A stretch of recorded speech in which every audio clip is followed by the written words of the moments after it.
الحمد لله رب العالمين. الحمد لله قدم من شاء بفضله وأخر من شاء بعدله، لا يعترض عليه ذو عقل بعقله ولا يسأله مخلوق عن علة فعله. هو الكريم الوهاب، هازم الأحزاب ومنشئ السحاب ومنزل الكتاب ومسبب الأسباب وخالق الناس من تراب. من اهتدى به ما ضل، ومن اتقاه ما زل، ومن اعتز به ما ذل، ومن طلب غناه ما قل. له الكبرياء والجبروت عز وجل، تم كماله وحسن جماله وتقدس جلاله وكرمت أفعاله وأصابت أقواله.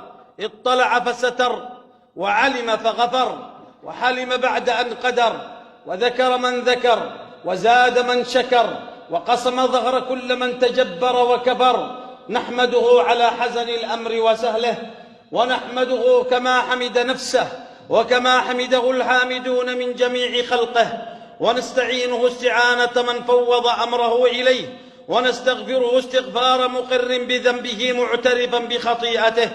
ونشهد أن لا إله إلا الله وحده لا شريك له، له الملك وله الحمد وهو على كل شيء قدير. ونشهد أن محمدًا عبده ورسوله الذي ما ضل وما زل وما ذل وما مل وما غل وما كل، فما ضل لأن الحكمة ترعاه والله أيده وهداه، وما زل لأن الله غاديه وجبريل يكلمه ويناديه، وما ذل لأن العز رديفه والنصر حليفه، وما غل لأنه صاحب أمانة وصيانة وديانة، وما مل وما كل لأن له همة كريمة. سيدي أبا القاسم يا رسول الله، أنت الذي من نورك البدر اكتسى والشمس مشرقة بنور بهاك، أنت الذي لما رفعت إلى السماء بك قد سمت وتزينت لسراك، أنت الذي ناداك ربك مرحبا ولقد دعاك لقربه وهداك، فخفضت دين الشرك يا علم الهدى ورفعت دينك فاستقام علاك. ماذا يقول المادحون وما عسى أن تجمع الكتاب من معناك. صلى عليك الله يا علم الهدى، ما هبت النسائم وما ناحت على الأيك الحمائم.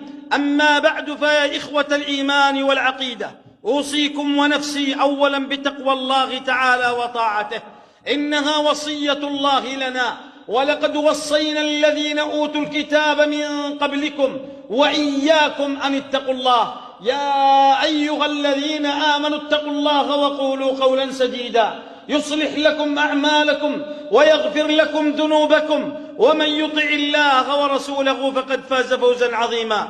إخوة الإسلام، يقول الله عز وجل: ولولا دفع الله الناس بعضهم ببعض لفسدت الأرض، ولولا دفع الله الناس بعضهم ببعض لهدمت صوامع وبيع وصلوات ومساجد يذكر فيها اسم الله كثيرا، ولينصرن الله من ينصره. من أجل ذلك حملنا أسلحتنا وخرجنا من بيوتنا قتالا عن الحق، سالت دماؤنا، قدمنا الشهداء والجرحى إحقاقا للحق وإبطالا للباطل. فقتالنا من أجل الدين والعقيدة، من أجل السنة المطهرة، من أجل الحرية والكرامة.